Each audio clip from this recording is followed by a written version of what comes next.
চন্দ্রাতিকে last দেখেছিলাম মাস দুয়েক আগে কলেজ স্ট্রিট চত্বরে, কফি হাউসের ঠিক সামনেই। কাঁধে একটা ঝোলা ব্যাগ।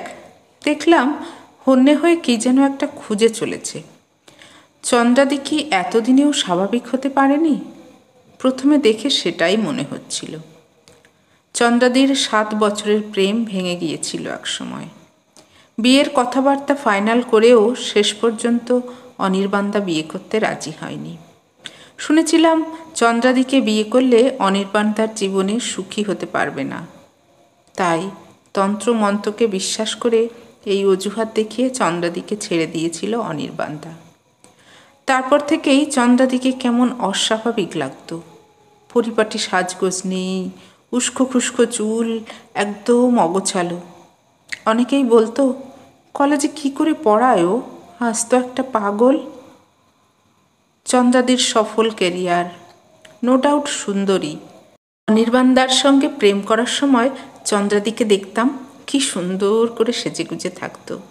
খোঁপায় ফুল দিত, কখনো জুঁই, কখনো কাঠগোলাপ, কপালে থাকতো একটা লাল টিপ, চোখে অদ্ভুত মায়া।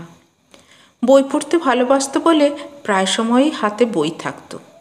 জীবনানন্দের কবিতার বইই বেশি দেখতাম।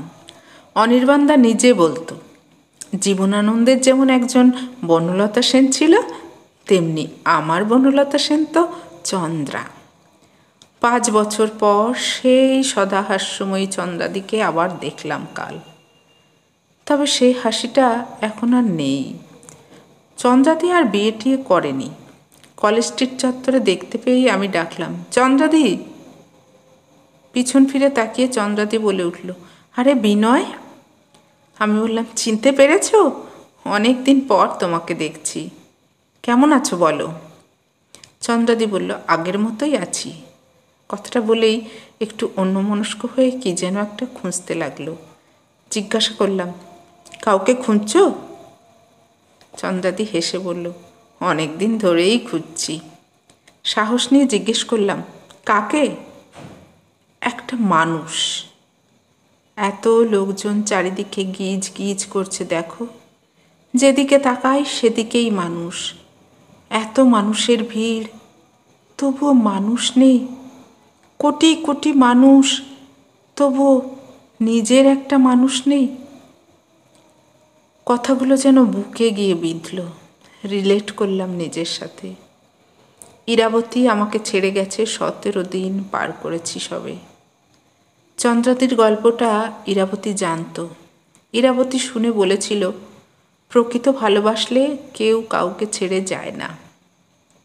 অথচ ইরাবতী আমাকে ছেড়ে গেল। আমি ইরাবতীকে আটকে রাখতে চেয়েছিলাম, থাকলো না। আসলে সত্যি করে সবাই ভালোবাসে না। কথাগুলো ভাবছি। চন্দ্রাদি বলল, এই বিনু, চা খাবে? চায়ের কথা শুনে আমি না বলিনি। চন্দ্রাদি তখন মাটির ভাঁড়ে 2 কাপ চা নিয়ে একটা আমার হাতে দিয়ে বলল, কারো মনের উপর জোর খাটাতে নেই। নিজেকে বড় সস্তা মনে হয়। ভালোবাসলে সে ছেড়ে যাবেই। অনির্বাণ চলে যাওয়ার পর 2-3 মাস আমার ঘরটা জেলখানা মনে হতো। জেলখানা ছেড়ে বের হওয়ার উপায়ও ছিল না।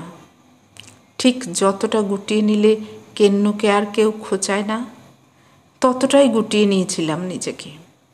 লোকে আমাকে পাগল বলতো। তারপর ধীরে ধীরে সব ঠিক হতে থাকলো। শুধু হৃদয়ের গভীরের ক্ষতটা থেকে গেছে, ওটা সারার নয়। এমন 2-1টা দাগ না থাকলে জীবনে খুললামটাই বা কি? চাঁদের সৌন্দর্য তো চাঁদের গায়ে কালো দাগগুলোকে নিয়েই। মনে জোর পেলাম চন্দ্রাদির কথায়। বুঝলাম, মানুষ প্রেমে পড়লে স্বাভাবিক আচরণ, স্বাভাবিক কথা সব ভুলে যায়। ভীষণ রকম অস্বাভাবিক কথা বলে তখন। বরং সম্পর্কে জড়িয়েই মানুষ অস্বাভাবিক হয়ে যায়। কে বলেছে চন্দ্রাদি পাগল? বিচ্ছেদ আসলে জীবন চেনায়।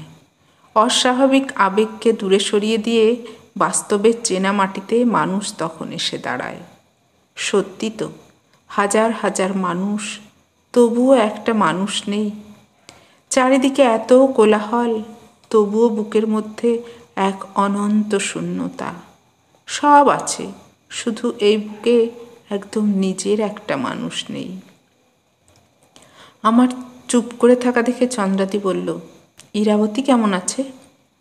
ইরাবতী নামটা শুনেই বুকটা ধড়াস করে উঠল আমার। বললাম, আছে নিজের মতো ওর জগতে, তবে সে জগতে আমি নেই।